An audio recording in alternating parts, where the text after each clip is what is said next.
बिस्मिल्लाहिर्रहमानिर्रहीम, अस्सलाम वालेकुम। आप देख रहे हैं स्पोर्ट्स फ्लिक्स। मैं हूं हमजा शफीक। तो जनाब, Pakistan versus New Zealand 5 T20 matches की सीरीज़ इस वक्त जारी है। इसके बाद 3 ODIs भी हैं। 5 मैचेस की सीरीज़ में न्यूजीलैंड को इस वक्त 2-0 की बढ़तरी हासिल है और तीसरा मैच हमने देखना है जो न्यूजीलैंड या पाकिस्तान, इसमें से कौन सी टीम ये मैच जीतने में। अगर न्यूजीलैंड जीत गई तो सीरीज़ उसके नाम, अगर पाकिस्तान अगर ये मैच जीता है तो कुछ ना कुछ उम्मीदें जो हैं वो बहाल हो जाएंगी। फिर पाकिस्तान को अगले तीनों मैचेस जीतने पड़ेंगे इस सीरीज़ को जीतने के लिए। बहरहाल इस सीरीज़ में परफॉर्मेंस तो है नहीं, लेकिन एटीट्यूड लेवल जो पाकिस्तानी क्रिकेटर्स का है वो हाई है, बहुत ज़्यादा हाई है। हाई रिस्क क्रिकेट खेली थी लेकिन एटीट्यूड हाई कर लिया है। इससे पहले हमने देखा कि पहले मैच में खुशदिल शाह जो है वो की बॉलर से टकराए, उनको 50% फाइन हुआ है और 3 डीमेरिट पॉइंट दिए गए। इसके बाद कल जनाब हमने देखा कि हारिस रऊफ ने एक प्रेस कॉन्फ्रेंस की है मैच के बाद और उनका जो बिहेवियर था टुवर्ड्स फैन, उन्होंने कहा कि जनाब पाकिस्तान में ना लोग हमारी शिकस्त के मुंतज़िर होते हैं, वेट कर रहे होते हैं कि पाकिस्तान क्रिकेट टीम कब हारे और कब हम इन पर तनकीद करना शुरू कर दें। तो ये एक मुज़हका खेज़ बात है मेरा ख्याल हारिस रऊफ की जानिब से। प्लस उन्होंने साथ ही साथ साबिक क्रिकेटर्स को भी रगड़ दिया है, उस पर मजीद बात करते हैं। इसके साथ साथ डोमेस्टिक क्रिकेट हमारी जनाब इस वक्त चल रही है, नेशनल T20 कप चल रहा है जिसमें बाबर आजम और नसीम शाह, अपेरेंटली पहले कहा गया था कि ये दोनों नहीं खेलेंगे, रेस्ट करेंगे, लेकिन कल हमने देखा कि लाहौर ब्लूज़ की तरफ से इन दोनों ने मैच खेला। ऑल्दो उस तरह की परफॉर्मेंस नहीं रही लेकिन एटलीस्ट खेला तो है ना। तो हमने इस प्रोग्राम में बात की। सलमान भट्ट साहब ने कहा कि जनाब डोमेस्टिक खेलनी चाहिए, बाबर आजम को यकीन तौर पर खेलनी चाहिए, तो मेरा ख्याल कहीं ना कहीं वो सुनेंगे। फॉर्मर कैप्टन सलमान भट्ट साहब हमारे साथ वीडियो लिंक के जरिए मौजूद होंगे। इसके साथ एमएसआई ने मैं ज्वाइन किया स्टूडियोज़ में। Welcome both of you ji. MSI साहब, पहले तो जरा इस पर बात करिए। 3 डीमेरिट पॉइंट दिए और मेरे ख्याल 50% फाइन हुआ है खुशदिल को, दिन फिर हारिस की बात करते हैं कि साबिक क्रिकेटर्स के बारे में क्या है। ये खुशदिल शाह ऐसा फिजिकल कांटेक्ट जो आईसीसी के रूल्स के मुताबिक जो है वो अलाउ नहीं है, वो खुशदिल शाह की जानिब से किया गया था। लेकिन जब टीम हार रही हो और यानी इस वक्त पाकिस्तानी क्रिकेट टीम में कैंप में ये लग रहा है कि किसी को कुछ भी समझ नहीं आ रही, किसी के पल्ले कुछ भी नहीं है, बिल्कुल क्लूलेस हैं, कोई स्ट्रैटेजी नहीं है, कोई प्लानिंग नहीं है, कोचेस को समझ नहीं आ रही है, प्लेयर्स को समझ नहीं आ रही। तो इस तरह की कैफियत के अंदर जो है वो इस तरह की चीज़ें ही मंजर आम पर आया करती हैं।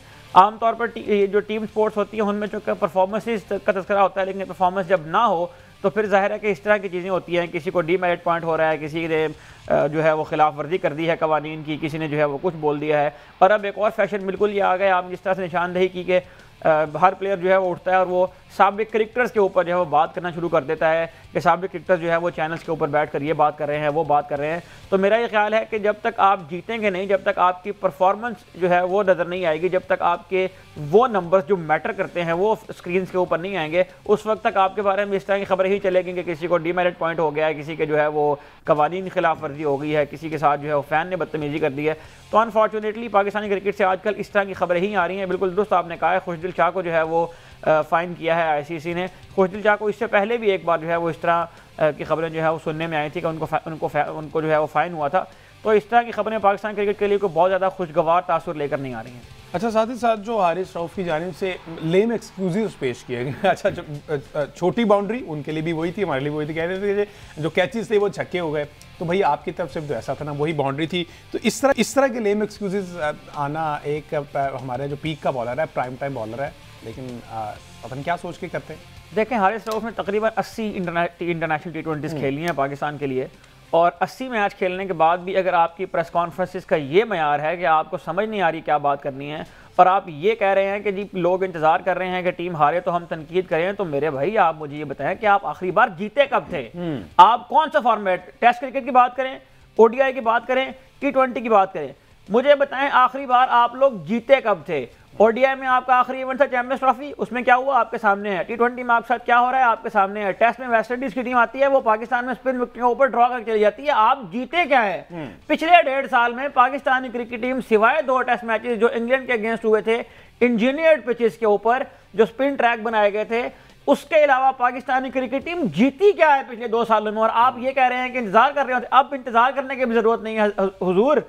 अब तो आप लोग जो है वो जब मैदान में उतरते हैं, हमें पता होता है कि हमारी टीम ने मैच हार जाना है। आपके जो शायकीन है वो इस लो के ऊपर आगे में हैं और आप इंतहाई गैर जिम्मेदारी का मुजाहरा करते हुए कल आकर ये कह रहे हैं कि लोग आप इंतजार करने की जरूरत नहीं है, हमें पता होता है कि आप लोगों ने मैच हारने। 80 मैच खेलने के बाद अगर आपको ये नहीं पता कि T20 में किस तरह की बॉलिंग करनी है, तो फिर मेरा ख्याल है कि आपने इस तरह की बातें करनी है कि आके जो है वो कितने को क्या ड्रॉप हुए। और पाकिस्तान की क्रिकेट की हिस्ट्री में हमजा साहब मुझे बताएं कौन सी नई बात है, कैचेस कब नहीं गिरते थे पाकिस्तान की। वसीम अकरम की बॉलिंग देख लें, वक़ार यूनुस की बॉलिंग देख लें, सकलान मुश्ताक की बॉलिंग देख लें, इमरान खान की बॉलिंग देख लें। मतलब आज तक किसी ने ये नहीं कहा कि हम इस वजह से जो है वो मैचेस हारते रहे हैं कि हमें हमारे बॉलर्स को ना ये पता होता था कि हमने 10 की बजाय 15 आउट करने हैं। क्योंकि हमारे 4-5 कैच गिरते थे। 2019 के वर्ल्ड कप में मैं आपको याद कराऊं, हमने साउथ अफ्रीका की टीम को तकरीबन 2 दफा आउट किया था। क्योंकि हमने 7-8 कैच गिराए थे। मैं कैच गिराने को डिफेंड नहीं कर रहा, लेकिन मैं ये कह रहा हूं कि पाकिस्तानी क्रिकेट में ये कोई नई बात नहीं है कि कैचेस गिरते हैं। और अगर आप चैंपियन बॉलर होते ना तो आप इन कंडीशंस के अंदर भी इन प्लेयर्स के साथ भी परफॉर्म करके देते हैं, जिस तरह से वसीम अकरम और वकाय यूनुस करते रहे। एग्जैक्टली। भट्ट साहब ने भी ज्वाइन कर लिया हमें। अस्सलाम वालेकुम भट्ट साहब। वालेकुम अस्सलाम, बहुत शुक्रिया हमजा। बट साहब वो आपकी एग्जांपल याद आ गई, यहाँ पर भी सेट हो जाती है सवारी 90 ना स्पीड 190, तो परफॉर्मेंस हो ना हो एटीट्यूड लेवल जो है ना हमारे बॉयज़ का वो बड़ा हाई है। खुशदिल शाह को 50% फाइन हुआ है, 3 डिमेरिट पॉइंट दिए गए हैं, उन्होंने कीवी बॉलर से टकराया, चलो ठीक है ये हीट ऑफ द मोमेंट हो सकता है। लेकिन हारिस रऊफ ने जो प्रेस कॉन्फ्रेंस की है मैच के बाद, उन्होंने कहा कि जनाब पाकिस्तान में जो लोग हैं ना वेट कर रहे होते हैं कि कब पाकिस्तान क्रिकेट टीम हारे, हम उन पर तनकीद करें। साथ ही साथ उन्होंने एक्स क्रिकेटर्स भी कह दिया, उनको भी कह दिया कि जनाब इनको सिर्फ बोलना आता है, इन्होंने पाकिस्तान के लिए कुछ नहीं किया, तो यहाँ का प्रेशर कुछ और होता है, मैच की कंडीशन कुछ और होती है, हमसे बेहतर कौन जानता है। इस तरह के लेम एक्सक्यूजेस कुछ समझ आ रहे हैं?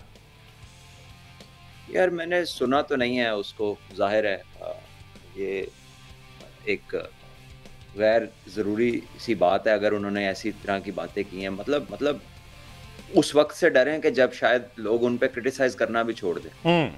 उस वक्त से डरें जब वो एक ठीक है नॉन एंटिटी बन जाए कि उनके ऊपर बहस ही ना हो, उनके ऊपर डिस्कशन ही ना हो, उनका कोई नाम ही ना ले। और जिस तरफ चीज़ें जा रही हैं यही होगा। आज हमारी बहुत सारी खेलें ऐसी हैं कि उनके पाकिस्तान के प्लेयर्स का लोगों को नाम भी नहीं पता और लोग जानना भी नहीं चाहते। बिल्कुल, लोगों के पास वक्त भी नहीं है। तो अगर आप इस बात पे बज़िद हैं कि हमारे पे क्रिटिसिज्म नहीं हो रहा, तो ये क्यों नहीं समझते कि यार लोगों को उम्मीद है कि आप अच्छा करें। लोग समझते हैं कि आप अच्छे हैं तो आप अच्छे परफॉर्मेंस देंगे। लोगों को याद है कि 2-3 साल पहले आप कितना अच्छा कर रहे थे, या रिसेंटली आपने 1-2 सीरीजें बहुत अच्छी खेली, तो लोगों को आपसे उम्मीद है। इसलिए वो तकलीफ में आपके ऊपर बहस भी करते हैं, क्रिटिसाइज भी करते हैं। ठीक है, फॉर्मर क्रिकेटर्स के ऊपर बात करना जो है ठीक है, अगर उन्हें लगता है कि उन्हें कुछ नहीं पता, उन्होंने कुछ नहीं किया, तो न जाने ये किसको देख के क्रिकेटर बने हैं। क्योंकि पोलैंड का तो कोई बच्चा क्रिकेट खेलता नहीं है, ठीक है, ना ही कोई ब्राजील का बच्चा क्रिकेट खेलता है, ना कोई अमेरिका में क्रिकेट खेलता है, ठीक है। और खाली दूसरों को देख के तो यूएई में आज तक क्रिकेट हो रही है, उनका अपना कोई प्लेयर नहीं बना, तो फिर ये पता नहीं किसको देख के प्लेयर बने हैं। अगर ये इस तरह की बात कर रहे हैं कि जी वो फॉर्मर क्रिकेटर्स ने कुछ नहीं किया, तो ये क्या देखकर क्रिकेट में आए हैं? इनकी कोई लॉटरी तो नहीं निकली।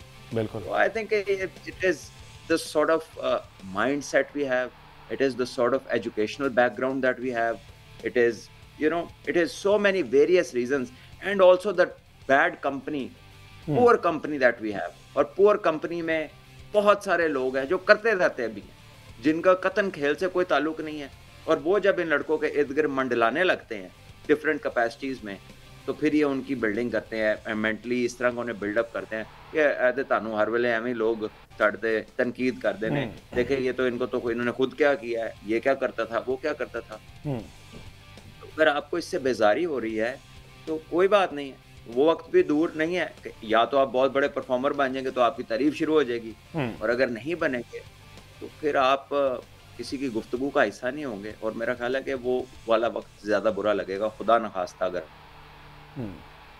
अच्छा अहमद, इस तरह की बातें सूट करती जब आप परफॉर्म की, गेम वही आप वाली बात कि 80 मैचेस खेल चुके हैं लेकिन परफॉर्मेंस है नहीं, और इस तरह के दावे जो है ना, अगर कोई पीक परफॉर्मर बात करे तो कहे मैं परफॉर्म भी कर रहा हूँ और मेरे पे तनकीद भी हो रही है, तो इस तरह की सूरत हाल पर ना ये सोचना चाहिए। देखें, असल बात यह है कि जो मतलब एक फैशन से बन गया आजकल इनकी परफॉर्मेंस, तो मेरा ख्याल है कि हम काफ़ी अरसे से इसके ऊपर बात करते चले आ रहे हैं, और अब जो है वो जिस तरह भट्ट साहब ने कहा है कि फ़ैन्स की मायूसी का ये आलम है कि तुम्हारी दास्तान तक भी ना होगी दास्तानों में, अब वो वाला मामला जो है वो आना शुरू हो गया। पाकिस्तान में यही कुछ हुआ था हॉकी के साथ भी। पाकिस्तान जो है वो हॉकी का 4 बार आलमी चैम्पियन बना, पाकिस्तान ने ओलंपिक्स में 3-4 बार मेडल हासिल किए। उसके बाद एक टाइम आया कि मतलब हम उस जनरेशन से ताल्लुक़ रखते हैं जिसने हॉकी का डाउनफॉल जो है वो देखा है, और अब हॉकी के प्लेयर्स के नाम आपको याद नहीं होते क्योंकि लोग जो है वो दिलचस्पी नहीं रखते, क्योंकि हॉकी के प्लेयर्स ना वर्ल्ड कप में क्वालिफाई करते हैं ना ओलंपिक्स में क्वालिफाई करते हैं। और अब हमें ये लग रहा है खुदा न खास्ता कि पाकिस्तानी क्रिकेट भी इस तरफ जा रही है, पाकिस्तान को भी वर्ल्ड कप में शायद क्वालिफायर्स खेलने पड़ेंगे, पाकिस्तान को भी जो है वो उन टीमों के साथ कम्पीट करना पड़ेगा जो आयरलैंड, बांग्लादेश, जिम्बाब्वे जैसी टीम्स हैं, और उन टीम्स के साथ कम्पीट करते करते पाकिस्तान की हालत भी खुदा ना खासा जो है वो उन जैसी हो जाएगी। तो परफॉर्मेंस की तो ये सूरत हाल है। बाकी जो बात मतलब एक अजीब सा फैशन जो है वो बन गया है, जो और जिसका दिल करता है वो उठता है और मुंह उठा के जो है वो 90s के क्रिकेटर्स के बारे में बात करना शुरू कर देता है। तो मेरा ये ख्याल है कि जो लेगेसी 90s के क्रिकेटर्स लेकर चले थे उसी लेगेसी को देखकर ये लोग क्रिकेटर बने होते हैं, और ये इंतहाई कमजरफी की बात है, यानी बहुत ही गैर खानदानी किस्म की हरकत है कि आप उन लोगों के बारे में बातें करना शुरू करते हैं जिनको देखकर आप जो है वो क्रिकेटर बने हैं। पाकिस्तान में अगर 90s के क्रिकेटर्स ना होते तो पाकिस्तान में इस वक्त क्रिकेट जिंदा ना होती। ठीक है। और जिस तरह से ये हारिस रऊफ की बात हो रही है, शाहीन अफरीदी, अच्छा फैंस चूंकि अगेन वही बात है कि बात तो फिर होगी जब आप परफॉर्मेंस नहीं देंगे, बात तो होगी। सलमान भाई, कहा यह जा रहा है कि जब तक आकिब जावेद साहब है ना, शाहीन अफरीदी और हारिस रऊफ, ये लाहौर कलंदर फैमिली जो है ना, ये कहीं पाकिस्तान क्रिकेट टीम से बाहर नहीं जाने वाली। रेस्ट देने का कहा गया, नए यंग टैलेंट को मौका देने का कहा गया, एक नई टीम बिल्ड करने का कहा गया, लेकिन ये दो घूम फिर कर इन दोनों को बार बार मौके दिए जाते हैं just because of Aqib Javed साहब। वैसे तो रिसेंटली आए हैं, लेकिन कहते हैं असर रसूख उनका बड़ा पुराना है। देखिए ठीक है, आप इस पोजीशन में हैं जहाँ पे अथॉरिटी होनी चाहिए, लेकिन the use of authority is very important कि वो किस तरफ कोई इस्तेमाल होती है।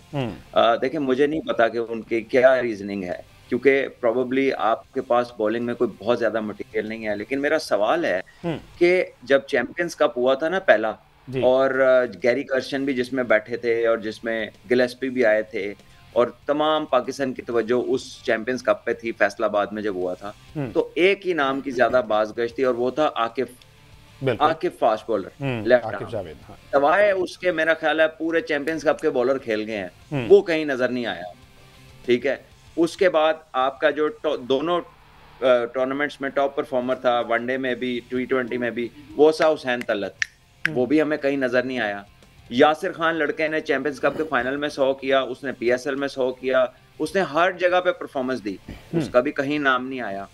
और जिन लड़कों के नाम आए हैं उनकी फर्स्ट क्लास की एंटायर करियर्स में एक सेंचुरी और किसी की वो भी नहीं।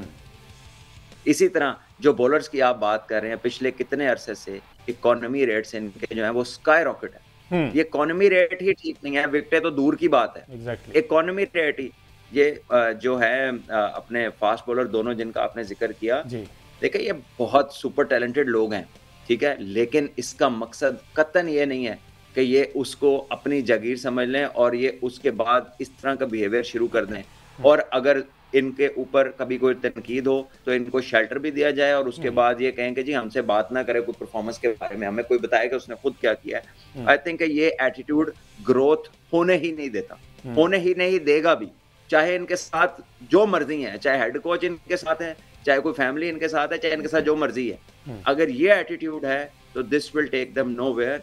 आई think they need to sit down, relax and realize कि हमें क्या प्रॉब्लम आ रही है। 2021 से ऑनवर्ड अपनी परफॉर्मेंसेस सभी देख लें, 2023 का वर्ल्ड कप देख लें, उससे पहले का एशिया कप देख लें, अमेरिका में होने वाला T20 वर्ल्ड कप देख लें, जिसमें बेशतर बॉलर जो हैं उनका 6 से कम इकोनॉमी रेट था तकरीबन तमाम बॉलर्स का, लेकिन इन दोनों का 7 से ऊपर था। इसी तरह अभी ये जो घर के अंदर चैंपियंस ट्रॉफी हुई है उसमें अपनी इकोनॉमी रेट्स देख लें, उसमें अपनी बॉलिंग देख लें, और उसमें पाकिस्तान को ना अप फ्रंट विकेट मिले, ना बीच में विकेट मिलते हैं, ना और आखिरी 10 ओवरों में होता ही हमें 100 से ऊपर है। तो जरा अपने आप को खुद एनालाइज, अगर आपको सारी दुनिया बुरी लग रही है जरा खुद से अपना जायजा ले लें और फिर आप बताइए कि क्या ये फेयर है, क्या ये गुड इनफ है to play for Pakistan, is it good enough? क्योंकि अगर ये गुड इनफ होता तो फिर पाकिस्तान भी कहीं जीत जूत के पहुंचा होता, फिर हार उर के बाहर तो ना हुआ होता। बिल्कुल सही। तो जरा हम कोई सारे हफ्ते के लिए बंद कर लेते हैं अपना अपना प्रोग्राम, तो मेरा ख्याल है कि ये अपना खुद देख लें अपने आपको, और उसके बाद एक प्रोग्राम खुद करके बता दें कि हम कितना अच्छा कर रहे हैं और हमारे बारे में क्या बात होनी चाहिए। तो मेरा ख्याल है खुद भी ये वही बात करेंगे जो बाकी लोग कर रहे हैं और खुद को भी justify and focus on the sport rather than के दाएं बाएं क्या हो रहा है, खुद को भी जस्टिफाई नहीं कर पाएंगे। एक ब्रेक लेते जी, ब्रेक के बाद वापस आते हैं तो सिलेक्शन कमेटी सारे सवाल उठाए गए हैं जिस पर ये हारिस रऊफ और शाहीन की जिस तरह से बात हुई, और डोमेस्टिक में जो परफॉर्म कर रहे हैं उनको मौका नहीं दिया गया, जिनको मौका दिया गया उनके डोमेस्टिक क्रिकेट कोई नहीं। इस पर बात करते हैं ब्रेक के बाद। स्टे विद अस।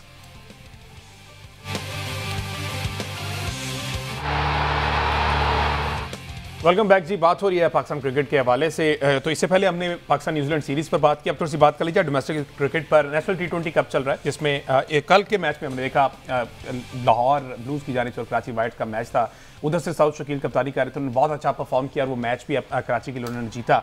दूसरे एंड पर लाहौर की टीम से दो मेन खिलाड़ी बाबर आजम और नसीम शाह, जो स्टार्ट में ये बताया गया था कि जनाब ये रेस्ट करेंगे, ये नहीं खेलेंगे, उम्र की सादत हासिल करने चल गए, लेकिन वापस आकर आई गेस प्रेशर में आकर, मीडिया के प्रेशर में, शायकीन के प्रेशर में, या फिर जो PSL की तैयारियों के वाले से अगर कहा जाए तो उसकी तैयारियों को लेकर इन्होंने करना है। बाबर आजम ने कल खेला सलमान भाई 22 रन की इनिंग्स के लिए, और अगर नसीम शाह की बात की जाए, ये हमारे प्राइम बॉलर हैं, 4 ओवर में 41 रन इन डोमेस्टिक मैच और इन कंडीशन में जहां से ये फेमिलियर है, जहां पर खेलते रहे, क्या कहेंगे इस पे?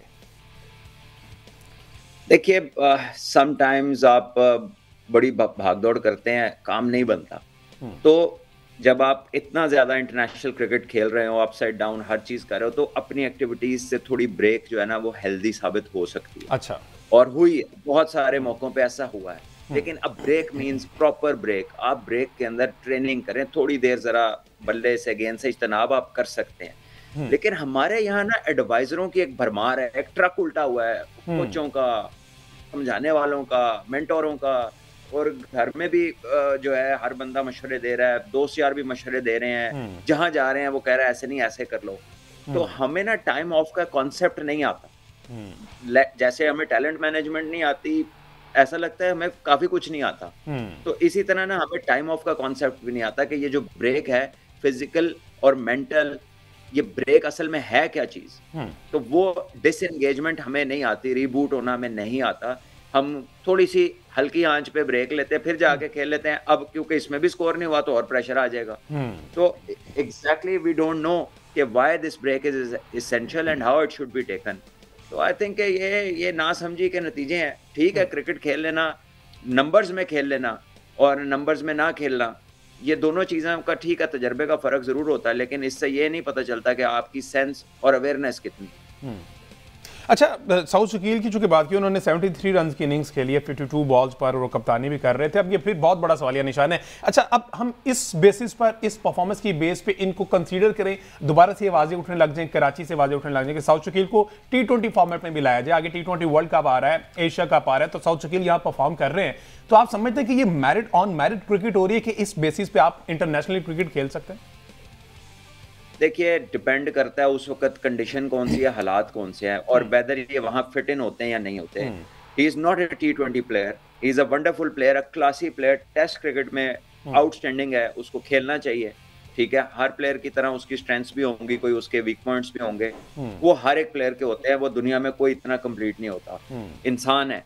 लेकिन at the end of the day आपने देखना है, a place like West Indies, जहां पे हमने देखा पिछला वर्ल्ड कप 130, 125, 140 वाले रन्स बन रहे थे, तो वहां पे आपको क्राफ्टी प्लेयर्स चाहिए थे जो स्पिन को भी अच्छा खेलते हो, जिन्हें इनिंग बनानी आती हो, तो बिल्कुल ऐसी जगह पर खेल सकते थे।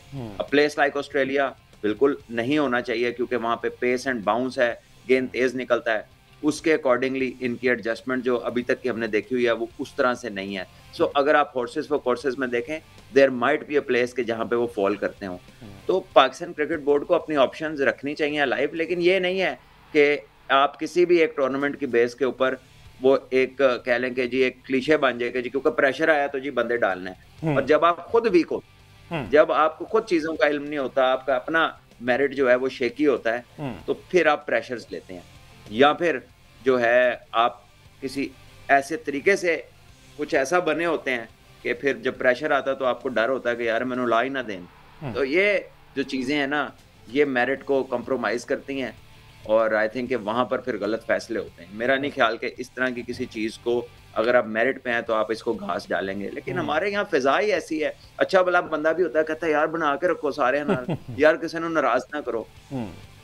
तो भैया इंसान तो अल्लाह से राजी नहीं है सारे, जो उनको खिला रहा है, चाहे वो उसको मानते हैं चाहे नहीं मानते, जो उनके लिए सारा कुछ कर रहा है वो तो उससे राजी नहीं है। तो आप लगे रहो, राजी नहीं कर सकते लोगों को, सही काम की तरफ जाना चाहिए। जी अमर।